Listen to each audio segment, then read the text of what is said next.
Nous célébrons aujourd'hui la solennité de Saint Jacques, qui est le patron de notre paroisse. Saint Jacques est un des 12 qui a cheminé avec Jésus sur les routes de Palestine.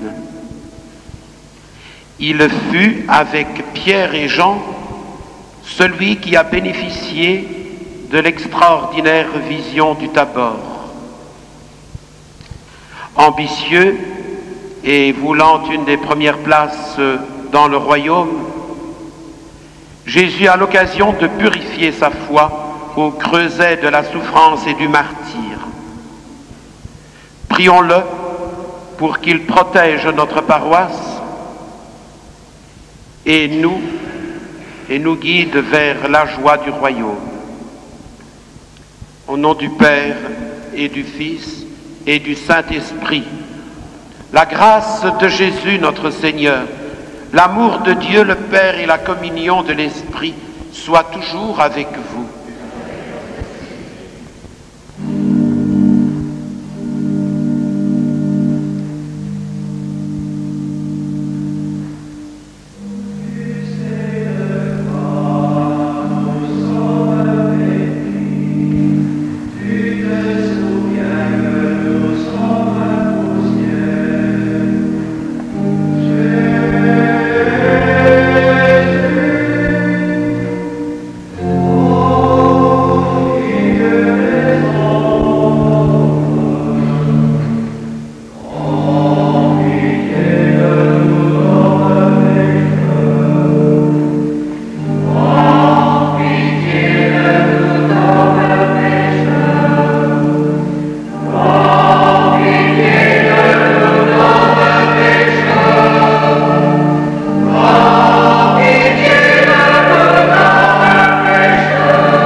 Prions le Seigneur.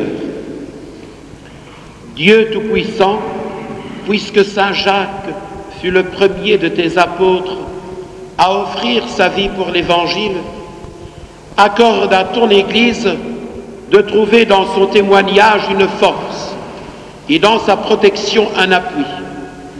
Par Jésus-Christ, ton Fils, notre Seigneur et notre Dieu, qui vit et règne avec le Père et l'Esprit Dieu pour les siècles des siècles. Le Seigneur soit avec vous. Évangile de Jésus-Christ selon saint Matthieu.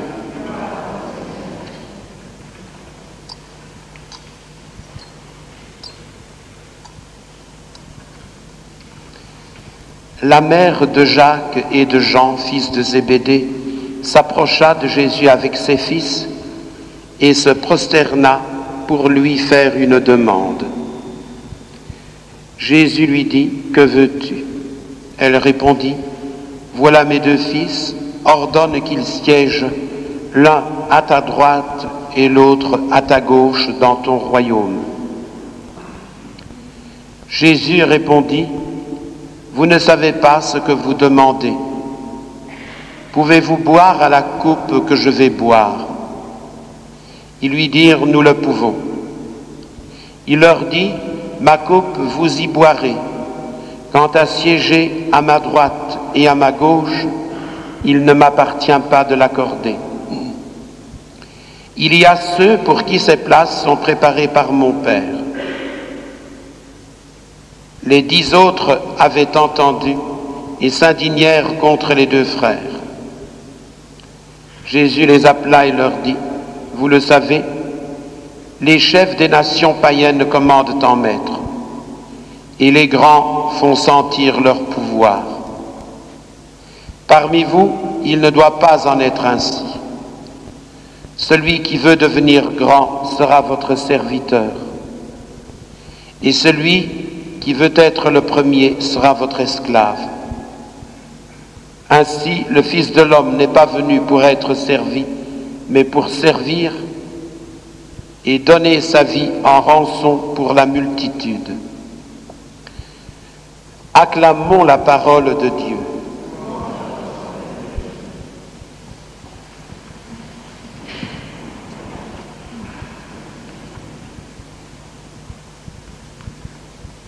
Il n'y avait pas mal de présomption, bien chers frères, je dirais même de l'inconscience, dans la réponse de Jacques et de Jean à la question de Jésus, « Pouvez-vous boire à la coupe que je vais boire ?» C'est-à-dire, vous sentez-vous capable de partager avec moi la passion que je vais souffrir, qu'il leur avait déjà annoncée d'ailleurs. Je vous avoue que j'aime bien la réponse de ces deux apôtres, peut-être un petit peu présomptueux, car elles livrent leur nature profonde. C'étaient des gens qui avaient certes un idéal religieux, mais ils croyaient bien que cet idéal pouvait aller de pair avec leurs ambitions humaines. Or, en cela, combien ces disciples du Seigneur nous sont proches. Et donc, aujourd'hui, pour nous, un réconfort dans notre foi mise à rude épreuve dans ce monde, ni meilleur ni pire que le leur, mais où il est difficile de vivre sa foi. Et pour une vocation, la nôtre, qui, comme la leur, est sans cesse tentée par l'aspect égoïste, à savoir les avantages temporels, matériels, que nous pourrions tirer, bien sûr, de notre appartenance à l'Église.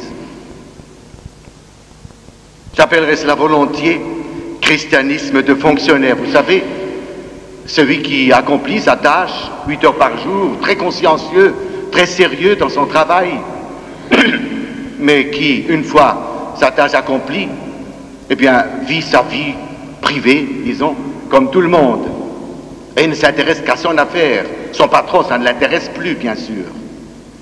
Eh bien, Jean et Jacques rêvaient sûrement davantage temporel, en contrepartie de leur service.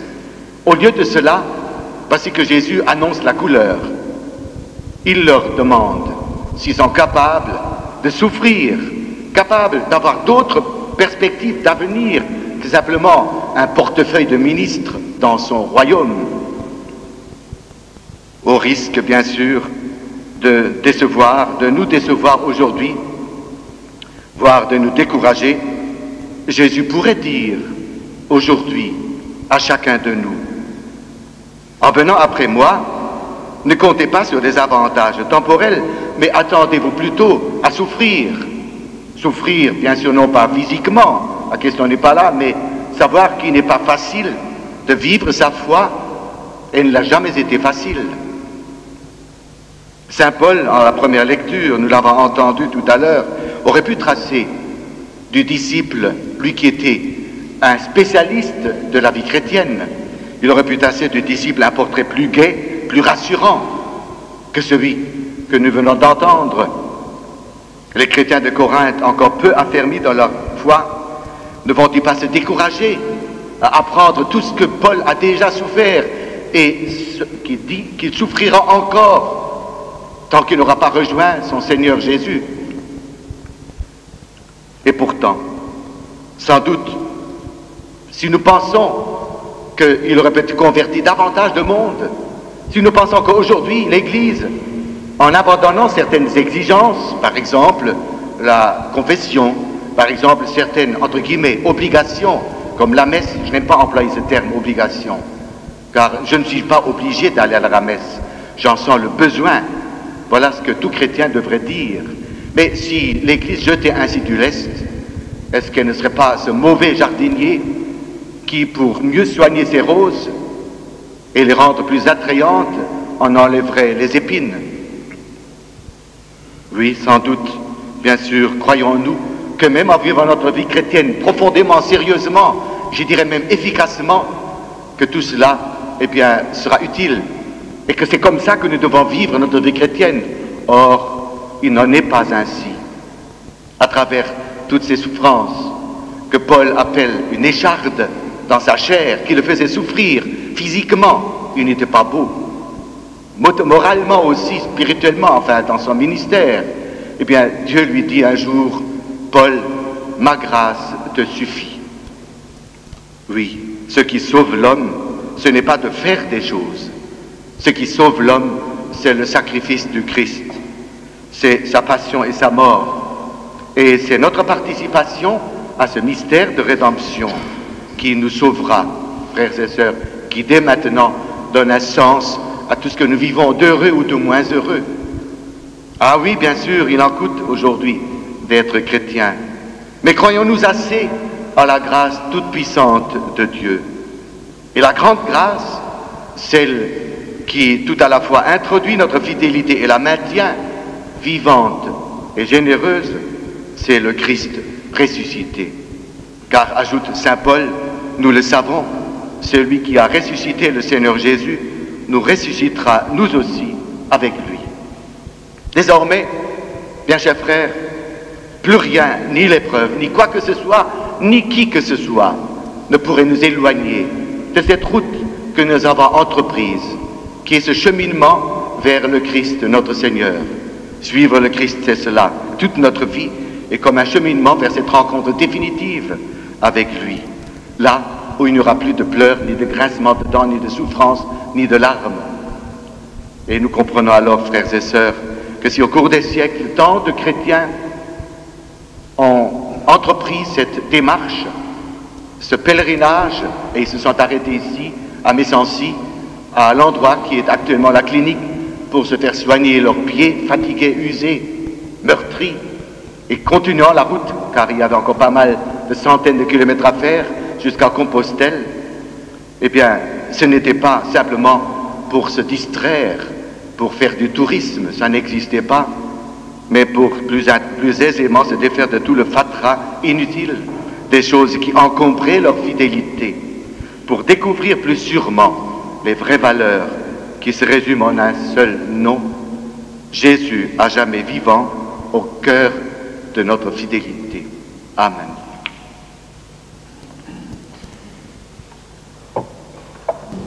Purifie-nous, Seigneur, par le baptême de la passion de ton Fils, et nous pourrons t'offrir un sacrifice qui te plaise, en la fête de Saint Jacques, qui fut le premier des apôtres à boire au calice du Christ. Lui qui vit et règne avec le Père et l'Esprit, Dieu pour les siècles des siècles. Le Seigneur soit avec vous. Élevons notre cœur. Seigneur notre Dieu.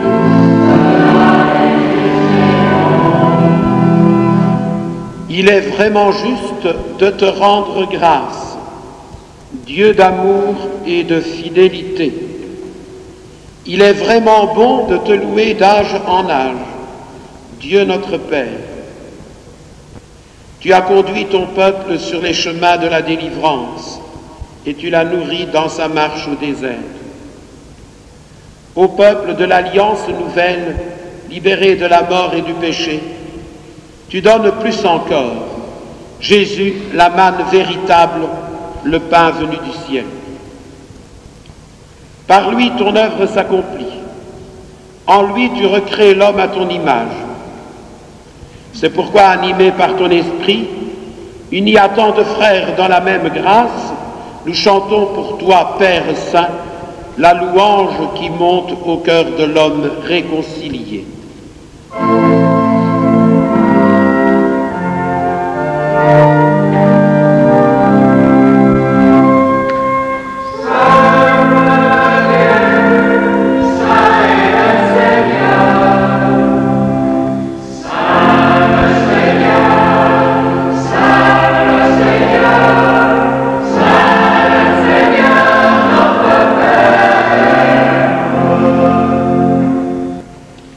Tu es vraiment saint, Dieu de l'univers, et toute la création proclame ta louange, car c'est toi qui donnes la vie, c'est toi qui sanctifies toutes choses, par ton Fils Jésus-Christ notre Seigneur, avec la puissance de l'Esprit Saint. Et tu ne cesses de rassembler ton peuple afin qu'il te présente partout dans le monde une offrande pure. C'est pourquoi nous te supplions de consacrer toi-même les offrandes que nous apportons. Sanctifie-les par ton esprit pour qu'elles deviennent le corps et le sang de ton Fils, Jésus-Christ notre Seigneur, qui nous a dit de célébrer ce mystère. La nuit même où il fut livré, il prit le pain. En te rendant grâce, il le bénit, il le leur rompit, et le donna à ses disciples en disant : Prenez et mangez-en tous. Ceci est mon corps, livré pour vous.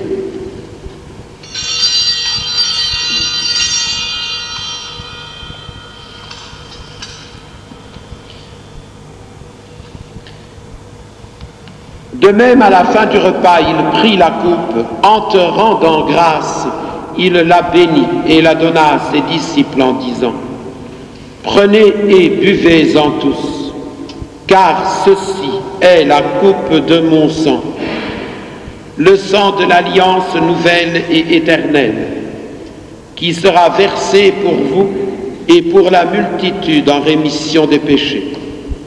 Vous ferez cela en mémoire de moi.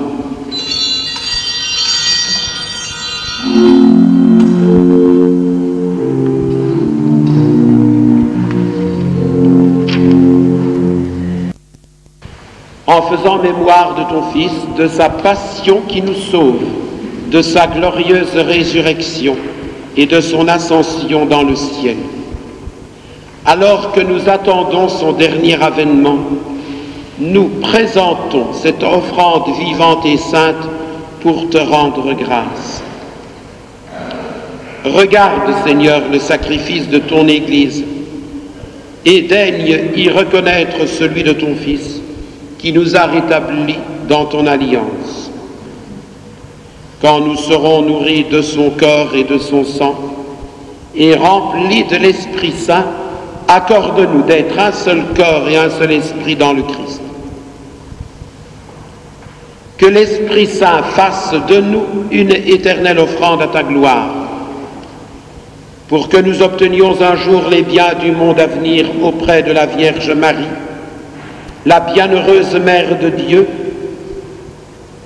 avec les apôtres, les martyrs, Saint Jacques et tous les saints qui ne cessent d'intercéder pour nous.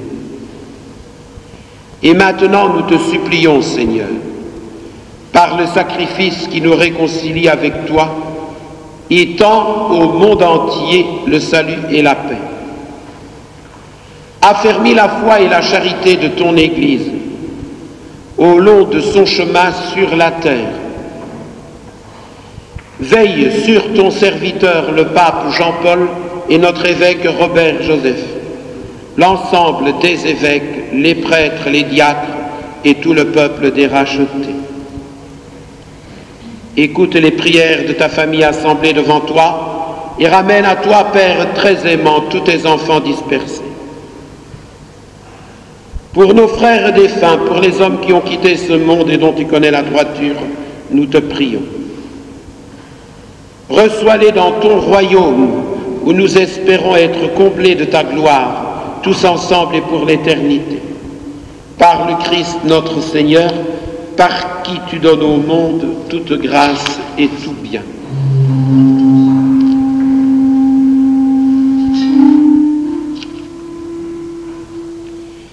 Par lui, avec lui et en lui.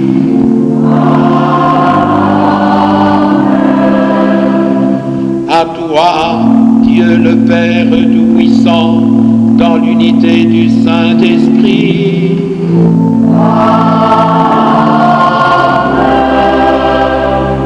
Tout honneur et toute gloire pour les siècles des siècles.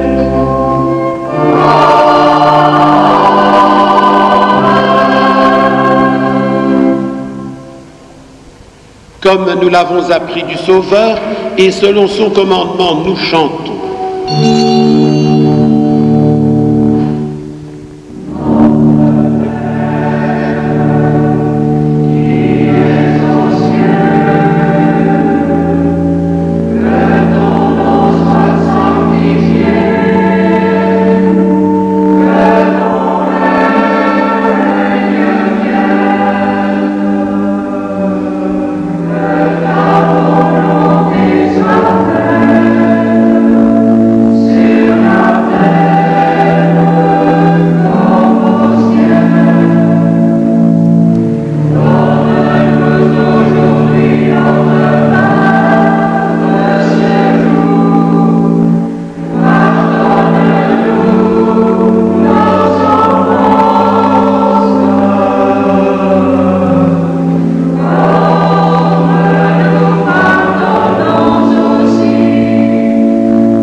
Délivre-nous de tout mal, Seigneur, et donne la paix à notre temps. Par ta miséricorde, libère-nous du péché, rassure-nous devant les épreuves, en cette vie où nous espérons le bonheur que tu promets et l'avènement de Jésus-Christ, notre Sauveur.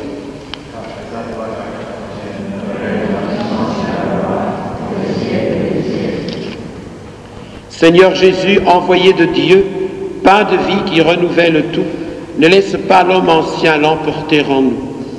Par le partage de la paix, façonne en nous l'homme nouveau, Eucharistie de gloire pour les siècles des siècles.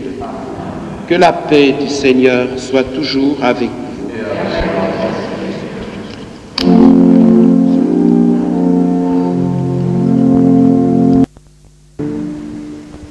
Heureux les invités au repas du Seigneur. Voici l'agneau de Dieu qui enlève le péché du monde.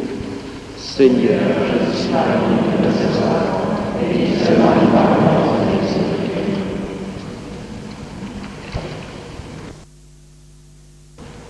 Prions le Seigneur.